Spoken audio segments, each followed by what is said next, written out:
All right. On today's episode, Threat Level Midnight, I tackle this interview solo. I just want to sort of save everyone the inconvenience or the despair of waiting on George to poke his head in, like I'll be mentioning in the interview. I was kind of waiting on him to come on in, sort of in media res, into the interview and share with us some wisdom. That never really happened, but that's quite all right because me and Michael Scarn had an absolutely wonderful interview. And I really hope you guys enjoy it. So.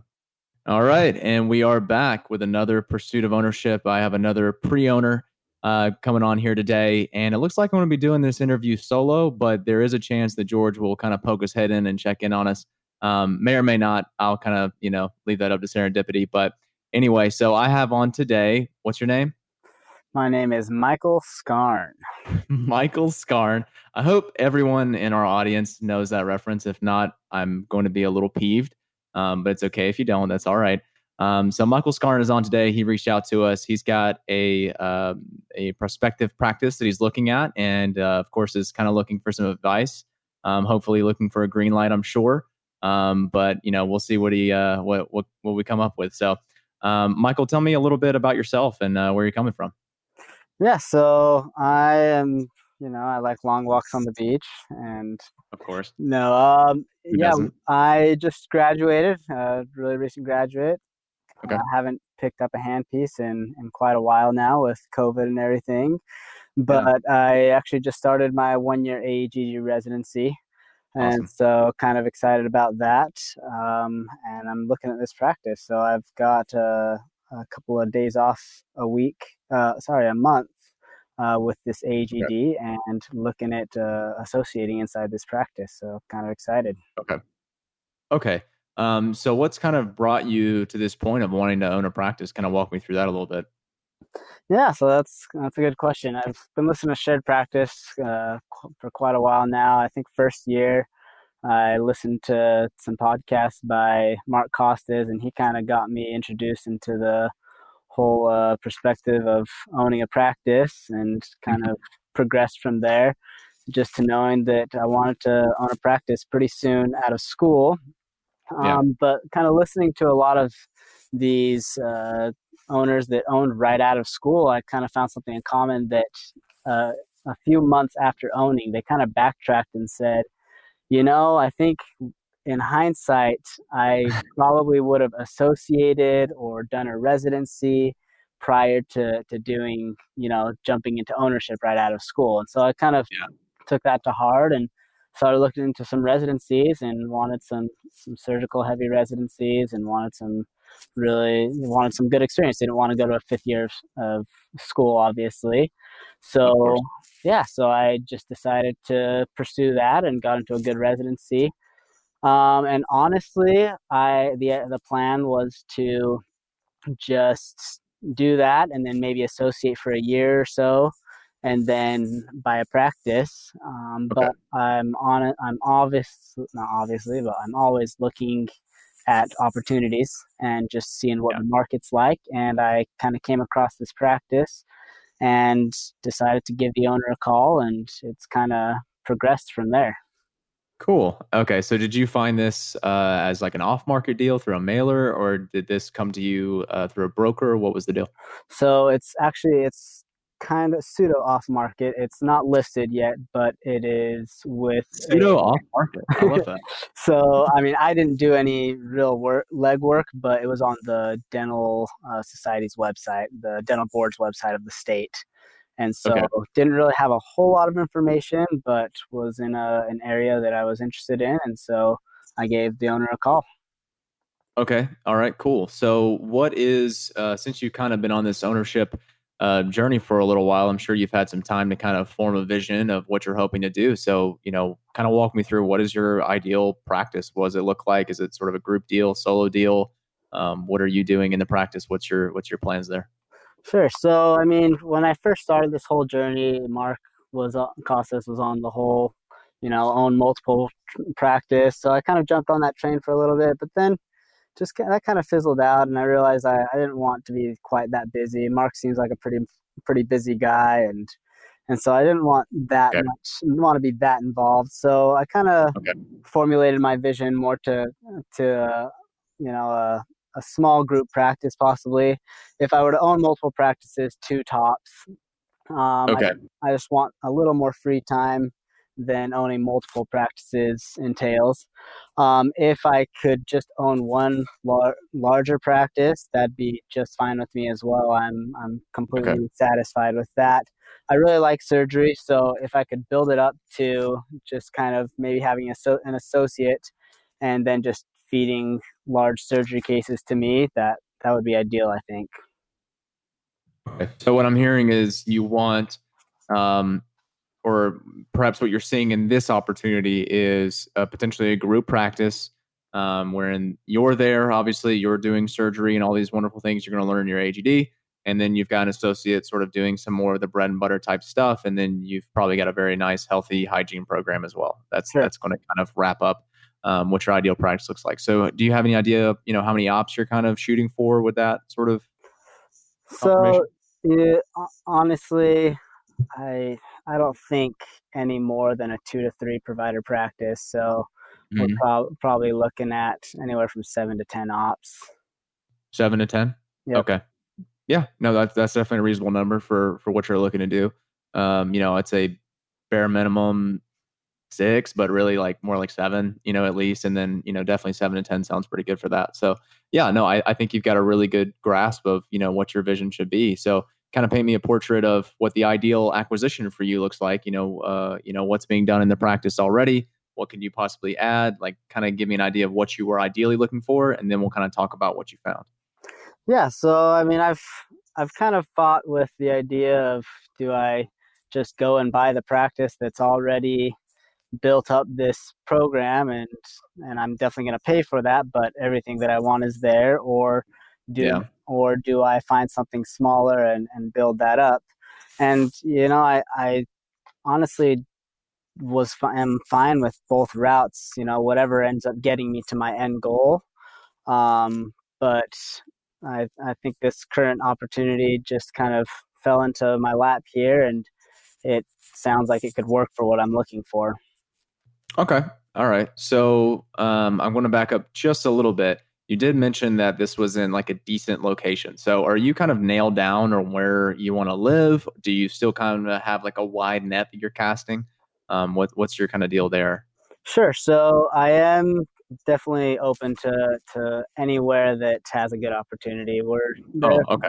There are a few states that we've been looking at more specifically, but I mean, my wife and I are definitely open to wherever a good opportunity is. We're open to looking at that. With that said, we're kind of here in the area. We've gotten to know the area in the last little bit, and we like it. It's got a good school system for our kids, and Yeah. so we figured, if we're gonna lay down roots anywhere, this is as good a place as any. Yeah, sure. I understand. So, in other words, this would be a good location. You'd be okay living here, but you can kind of afford to be picky, right? Like, you can kind of look at this practice and say, this isn't exactly what I was looking for, and I don't absolutely have to live here. If I found something better elsewhere, I got time to look, and maybe that would be worth entertaining as well. And is that right? Am I kind of on track there? Yep, Okay, that's cool. accurate. Yeah. All right. So, tell me about this practice. What's the deal? All right, so yeah, so I found this practice, and you know, I didn't know a whole lot about it, didn't really know what the production was, and so I just called the owner, and they said, why don't you come on into the practice, and I'll kind of chat with you and see what your goals are and what my goals are. And the owner's just wanting to retire. They've just had enough, and so they're ready to get out. And I told them, my timeline here is more like a year. I've got an AGD I have to go through, but they said, I can make that work as long as the owner is a good fit for my practice. So looking at it, they're producing about 850,000. Sorry, let's back up. They're collecting about 850,000. They are only collecting about 84% of their production, their adjusted production. And so that was certainly a big red flag. I spoke with the owner, and they say that the what it's mostly coming from just not following up on insurances. Their office manager has just been busy trying to renegotiate fees and things, and so they say that they just haven't been super great at following through on insurance follow-ups. Okay. Um, the other big red flag was just it's got a really high staff cost. I think Hmm. the percentage here was 38% of overhead was Yeah. staff alone, which is kind of an issue there. So I kind of delved deeper and figured and wanted to find out, was the staff overpaid or are they overstaffed? And it looks like their staff compensation is pretty on par with what the area is what the running rate is going for. So it looks more like they're a little overstaffed for what they're producing and obviously what they're collecting right now.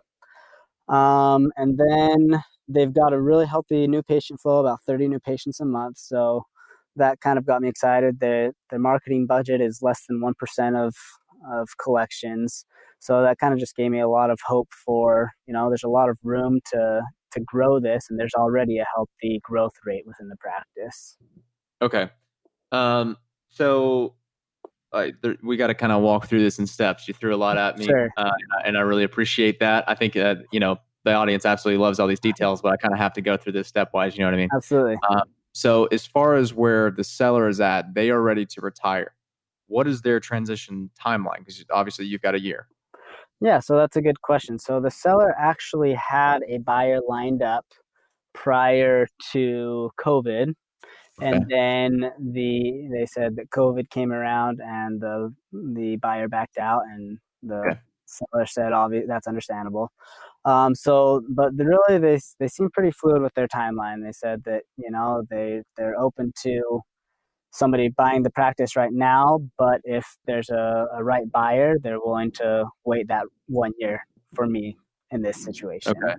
So what's a right buyer for them? So just Just it seems like it seems like they really care for their staff, and so they want somebody that's really going to take care of their staff. yeah. Well, that's Michael Scarn, if That's anybody, right? right. Absolutely. Okay. All right. So they're okay with your timeline. What are you kind of thinking? Are you thinking about trying to buy this outright? Or are you going to buy it after your AGD, or were you going to maybe try and associate for a little while in there, get used to it, and then buy it out after 6 months, a year? What was your ideas there? So I think I would have a good view of what the practice is like, having associated there a couple of times a month over a year. And Right. Okay. She so got some days out of the week. Right. right. So I think after I can kind of get that phase over with, I'd have a good idea of wanting to buy the practice or not right after the AGD. Okay. Yeah. And I mean, if nothing else, you're getting some private practice reps outside of your residency. So that's kind of cool. Absolutely. Yeah. Yeah. All right. So it seems like the timeline is pretty coordinate between yourself and the seller. Like there's some harmony there, and there's some willingness to work with it. So your plan then is what? So your plan is to associate during your AGD and then buy it out right after. Is that what you're saying? Correct. Okay, cool. So one issue that you identified very acutely, might I add, or astutely, yeah, that's what I'm looking for, astutely, was that there's high staff costs here, right? So generally, with fixed costs, that being staff and occupancy related expenses like rent or what have you, we don't want it to be much bigger than 38% because generally those are somewhat intransigent. I mean, you can sort of try and outproduce a high staff cost. You can cut some people, but that can be a little bit dirty. You can kind of try and, not dirty, but it gets messy, is what I should say. Like they're just kind of tough things to deal with, right? So what you said was that their pay is pretty competitive for the area, but they're overstaffed. So tell me how you determined that they were overstaffed. So, I mean, we've got one doctor uh, that's working with 11 hygiene days. So there's two full-time hygienists, and then they've got one a hygienist coming in 1 day a week. So 1 day a week, this doctor is doing hygiene checks on three hygienists. So I just think that the hygiene, there's patients there to support it. The hygiene is booked out, but I think that the doctor is just not producing quite enough to justify three hygienists. Right. Okay. Interesting. And so the seller the only doc working in the practice currently? Correct. Yes. Okay.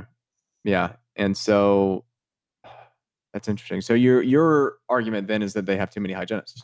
Hygienists, and yeah, I mean, they've got two front desks and an office manager as well. So I think there could also be some leeway with that because they're only producing or collecting 850,000.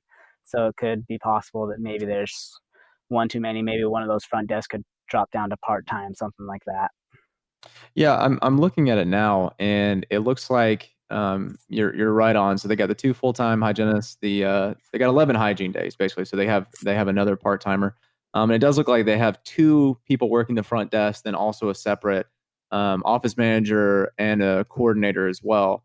Um, this is a totally like viable structure staff wise for a practice that's usually producing more and has a more group practice type build. But it's sort of like it's got the bones of that, but it's really just sort of performing like your more typical solo practice. Does that make sense? Absolutely. Right. So being that we kind of like to use, George likes to use the word avatars, right? So when we're talking about ownership models, we have things like the regular solo dentist, and then we have sort of the productive solo dentist, right? And then we have your typical group practice. Then we have the profitable group practice. I don't know how familiar you are with those terms, but we're going to drill it into everyone's head before too long. So it sounds like what you're looking to create is the more profitable group practice, wherein you have two dentists, about two people working the front desk. You got two assistants, 2 to 3 hygienists or more. You were talking 7 to 10 ops, and it's like that structure is already kind of there. But what the problem with this practice is I'm kind of looking at the numbers here, and I think you mentioned already, what the collections were and the overhead and everything. So people are kind of getting an idea here. Is if you were to step into the practice currently and just replace what the dentist is doing right now, you add on, what the practice debt is going to be and what you're paying month to month, and the cash flow is not super attractive, right? Sure. With just the way that it is currently. And Absolutely. so my idea, so what I'm yeah, right. So what I'm thinking about is if you're trying to make this into a group, it's like, okay, there's some opportunity here that we can talk about. And I want to detail that. But how are we going to take it from there to where we want? And can we do it expediently enough to where it makes sense to not look somewhere else? Right. Does that make sense? So I think you kind of already had in mind that you were going to need to grow this practice a little bit, right? Definitely. Right. So how are you intending on doing that? What areas of opportunity did you identify? So I think what the first thing that needs to be done is some systemization. There needs to be some systemization to just kind of ramp up productivity. I think that's going to be a big thing. But more than that, I think the biggest thing is that collections need to be improved. Yeah. Right. Okay. If we can improve collections, that increases our cash flow tremendously right there. And then just being in the practice a couple times already, I feel like I can produce what the seller is producing pretty easily. And Okay. then plus my experience at the AGD, I think I can definitely add services to that. I want to do all that before looking at kind of external marketing and growing from there. Right. So you're kind of looking at internal growth. You're saying, all right, I can definitely reproduce what this person's doing, which by the way, I'm looking over here at the hygiene percentage. It's at 36%. I mean, there's a lot being left on the table there, Definitely. right? There's a lot of diagnosis that's out. And I think that this is a good argument for, you doing this AGD and getting trained and all sorts of other things. You know more, you see more, diagnose more, treat more. So that is a pretty big area of opportunity on your end, just as far as what you'll be producing. And it also looks like, you want the practice to grow, operationally as well. Like if you're going to be scaling this to something greater, it needs to have better systems than it currently has, right? We need to fix collections. I don't know what the AR looks like or if you got into that at all. Not quite yet. Nope. Okay. Right. I mean, I don't want to focus too much on how to's, but I just want to kind of identify like some things that are, you would kind of be looking at. Definitely. So as far as you did mention external growth, what do you think is there for that? What kind of opportunity? So fortunately, right near this practice, there's a lot of growth happening. There's a lot of new developments coming in. So we would assume a lot of families with some 3, 4 bedroom homes. So I think just with that, I can do some external marketing and capture some of that. The population to dentist ratio is favorable at 1 to 2,500. So I think there's Great. definitely some room for growth there.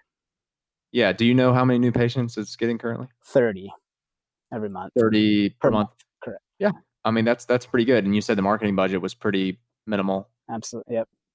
Yeah. Yeah. I mean, that's a pretty good argument. I mean, generally, if you're trying to, build out a practice for two dentists to be there, a good rule of thumb, because, every dentist loves a good rule of thumb, is about 25 new patients a month per doc. So there'd be a little bit of work to do there, but I think that given that the marketing efforts right now are pretty minimal and you've got a favorable ratio and everything, I don't think it'd be terribly hard to get that working up. And you also don't know about like how the phones are working. Are they answering every call that comes into the practice? Do they have search engine optimization? Do they have good Google reviews? Like, there's probably a lot of stones that are unturned here. So I do see some, potential for external growth as well. So talk to me a little bit about. So we're dealing with 5 ops, right? And I don't think I've paid enough attention to so far the bottleneck that can be when you're looking at something like a group practice. So we got 5 equipped ops that are being used right now. Are we expandable? What's the deal? Sure. So something that definitely caught my eye also is that this building was built out to be suited to this doctor. There are 2 tenants in the building. There's the doctor, and then next door is somebody that's not in the same industry, but the rooms are actually all plumbed out for dental ops in case the doctor was going to expand. And the building does have a purchase option, so there's some real estate investment opportunity as well there. Okay, so you said the adjacent space is plumbed. How many ops could that mean? Do you know? So it's a pretty much Like mirror as far as image of square the footage. current. Yeah, so it's a Oh, mirror image of the current practice. So it'd be another 5 operatories. okay. And you said there's a purchase option. When do you think you would be able to do that? So it's currently on a year-to-year lease. So I'd Okay. probably want to lock in another several years or something, and then look at exercising that purchase option. Right. Okay. So you're trying to grow this office and, on a year-to-year basis, there's going to be that sort of option to open up that additional space, add some ops and get things working like that. Right. Okay. Yeah. All right. Fair enough. Um, Okay, so we're starting with 5 ops. We're expandable to more. We're trying to make it into a group practice. Where it stands right now is not really where you want it to be, and there's this, whole mountain of effort that needs to be done to make it into more like what you want. Um, Bringing this back to the fact that this is sort of a location that you could be happy with, but it's not like you're nailed down. How do you feel about this whole, idea of like taking this practice and having to grow it? Like, how does that really feel for you? Yeah, so I mean, I've definitely stayed up late some nights thinking about that, and do I want to do this where we know that we could be happy here, or do I want to look other places where it, these systems are already in place and it may be a slightly better Yeah. opportunity, but we're not so sure about what the living situation is right there. So I think just taking all that into account, I'm comfortable just with the potential I see. It's not, Okay. I mean, it's priced at what it's currently doing rather than what it could be doing. That's true. So I'm definitely comfortable taking that on and growing it into what it is based on all things considered. Okay. And is there anything about the process of like taking this practice, I mean, if I may say underperforming practice, because that's essentially what it is, it's not doing what it could be doing Right. by any means. Is there anything attractive to you about the process of taking this office and turning it into something else over time? Even if that meant that there be sort of some delayed gratification, delayed income, some issues that come along with, sort of growing pains, if you will. Is there anything attractive to that about that in particular to you? Yeah, so I like the idea of, taking this underperforming practice and kind of building it into what I want it to be, right? It's Okay. kind of almost you get I get a little bit of the startup feel with it, and that I get to shape Oh, this and grow this into what I want it to be, right? Yeah, I know I ah, said the forbidden word for George, but God, he just texted me about 10 minutes ago and said, "Hey man, can't make it. I got a call." And God, he is missing out. oh man. I tell you what, that is something else. Okay, so well, let me put it to you this way: if another opportunity came to you, and this is a practice where they're still referring a lot of stuff out, but this is like a larger practice already. They've already got like 7 ops, maybe 8. Everything just kind of like looks ideal. Like you'd be able to just step in there with your Michael Scarn bravado and just absolutely kill it and have the practice that you're thinking about pretty much right out the gate. Would that be more attractive to you? I think if it was somewhere that we, deemed livable long term, I think yeah. Assuming, Yeah. yeah. I So think all of the things equal, that would be better than this. yeah, I'd say so. Okay.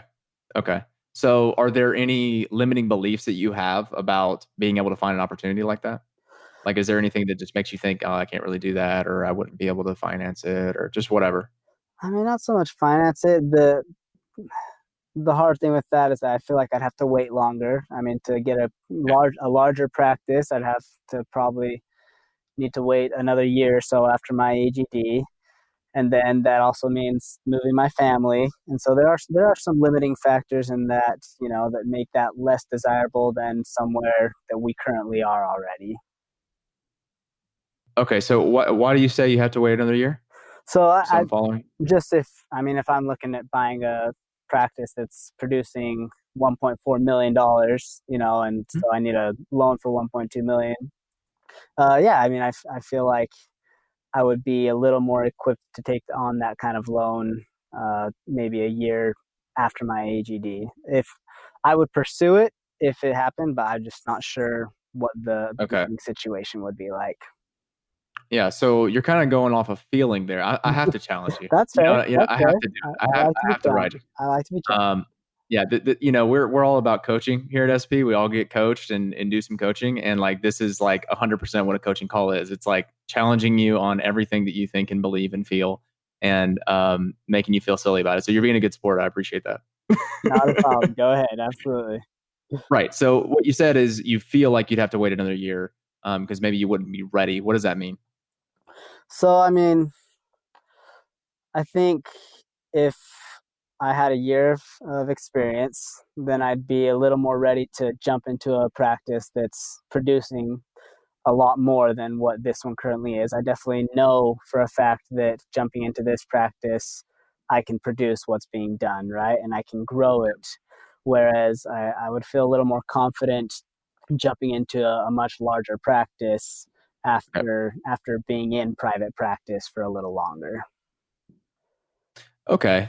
So it seems like the shortcoming there is like you're maybe not feeling like you'd be able to step into those shoes because you just wouldn't be ready clinically, or is it like a Cl- leadership thing? Is more it just like more clinically, yeah, I feel comfortable that I could kind of wade my way through the more managerial side of things, but as good? far as clinically, I feel like I would feel a little more confident waiting a little bit.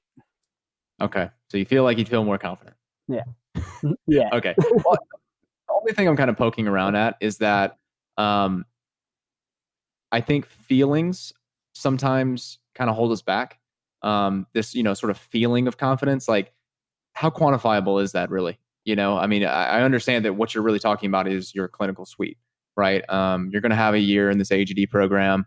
You could be temping at an office during this time, getting some private practice experience, doing some more of that bread and butter stuff. I mean, you'd have a year one way or another to kind of, go out and get that sort of confidence, which again is kind of an intangible thing, but you'd be able to get some reps in. I'm just wondering if maybe there's something that could sort of just a switch that could be flipped here where you say, you know what, actually, I do think that there could be an opportunity where that something like that can make more sense, where there is a larger practice that is more like what I'm actually envisioning. And if I can step into this with the right amount of confidence and the feeling that I can do it, it would actually be a way better trip than trying to take a practice that's not really what I want and then having to just sort of go through all this sort of stuff to get it to where I want really just for the sake of me not feeling up to the task of Sure. taking on a larger office right out the gate. Does that make sense? Sure. Absolutely. Yeah, I know I'm like meandering a lot there. But yeah, I mean that's kind of what I'm really trying to get at. Like, is it really a clinical shortcoming? Because up until this point, like you've actually sounded pretty confident in your abilities. And I mean, obviously you got yourself into a residency. You said it's a great program. You're going to get a lot of exposure there. Going to be able to add procedures and take on all kinds of stuff. And you've got a few days out of the month at least to kind of get into private practices and do some work there. Like I actually kind of feel like, there is a possibility that you would have a good amount of experience. And also, there's always the option that, you could find another practice that would be more like what you're looking for. And maybe there's another flexible transition there where you kind of come in for the first 6 months and you're able to work in there. And then there's, an option to buy out at 6 months, and they do an evaluation of the practice and you end up buying it out at that point. And you're just kind of like way ahead of where you would have been before because, you've already got this practice that's doing, 1.4, 1.2 or whatever. And it's already got those options. You're not having to wait Right. to buy out the space and then build into the adjacent. Does that all kind of make sense? Definitely. Yeah. It's definitely a lot of work ahead of me if I went this route. Yeah, exactly. And it's like the reason I was asking earlier about whether or not uh, the whole process of growing it were attractive is because, like, ultimately, we always talk about opportunity costs and like money you could be losing out on. All that's super, super important. But ultimately, like, we want you to be doing things that give you energy and things that you're passionate about, things you're happy about, things that you can actually enjoy. If it's the process of like taking this, underperforming solo practice into like a productive solo, into sort of like a group, and then a profitable group, that's cool. Like if that's what gets your rocks off, this idea of like taking that and growing it, great. But my problem is when you say, I want to do this because that's the opportunity I have right here and I feel more comfortable with it because maybe I don't feel like I would be up to the alternative, which is stepping into a practice that's already pretty much ready made for what I want. Right. So that's kind of like my thought process on that. So, ultimately it's dealer's choice, right? Like you can do whatever you want to do and you're going to do fine. Like you're not going to like failure is not necessarily a sequela of any of these options. I don't believe that, especially not for you, Michael, because I mean, you're Michael Scarn after all. So, you kind of have to look at the two different pictures, right? Like you have this bird in the hand, and then you have two birds in the bush, but you also have some time to look for those two birds in the bush. Does that make sense? Definitely. So I think that I just want you to broaden your horizons and make sure that you're kind of keeping your eyes open to other opportunities that could be there, especially given that you and your wife are pretty flexible on where you could go. You still got a year of being in this residency, temping other places and stuff. You've got time to be looking for other deals. Being that you're going through a residency, like you're going to be able to have conversations with brokers and transition consultants. You can send out mailers. You can be looking all over the place for that sort of practice is a lot closer to what you're considering ideal. And ultimately, like opportunities like this one you have are not that rare, to be honest. Like it's fine. Like it could be an okay opportunity. You've already identified a lot of things you could do with it. But like even if you lost this, you could find other ones too. Right. You know what I'm saying? Yeah, and we've talked about that. That like if this Yeah. didn't happen, like it's not like we wouldn't find a good opportunity, you know? Exactly. Like if you were in a situation where it was like, okay, I'm from Macon, Georgia, so I'll just use that. So we want to live in Macon, Georgia, really, really bad, and we're not going to go anywhere else. And we're really just looking within like this like 30-mile radius, and we got to find something here. And I find this, and I'm like, okay, like this is my path. Like this is what I'm gonna have to do. This is my path to ownership. Don't really feel like doing a startup. Right. So I'm gonna buy out this practice and then I'm gonna grow it into a group and I'm gonna go through all those steps and do it as logically and have as much fun as I can. That's when it makes sense where I'm like, okay, well, this is an opportunity. I'll start moving with this. But I think that when you have the sort of flexibility that you and your wife do, and especially when you have like another year to kind of be looking, I think you kind of have to keep your options open and kind of preserve that for yourself. Right. I just wouldn't want you to kind of shoehorn yourself into a situation where you're having to build up to what you want when you really could have had it a whole lot sooner if you just sort of um, framed it differently in your mind. Right. So how does all that sound to you? I've been talking a lot. My mouth is getting dry at this point.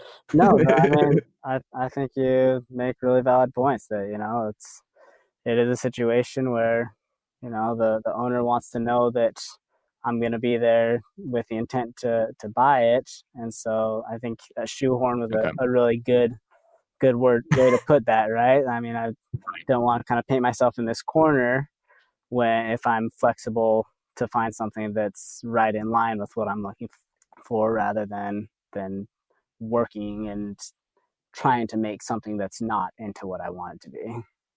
Exactly. Exactly. And, again, like I'm leaving it to you to say, you know, I want to go with this because I want to grow the practice and that is just something that sounds like fun to me.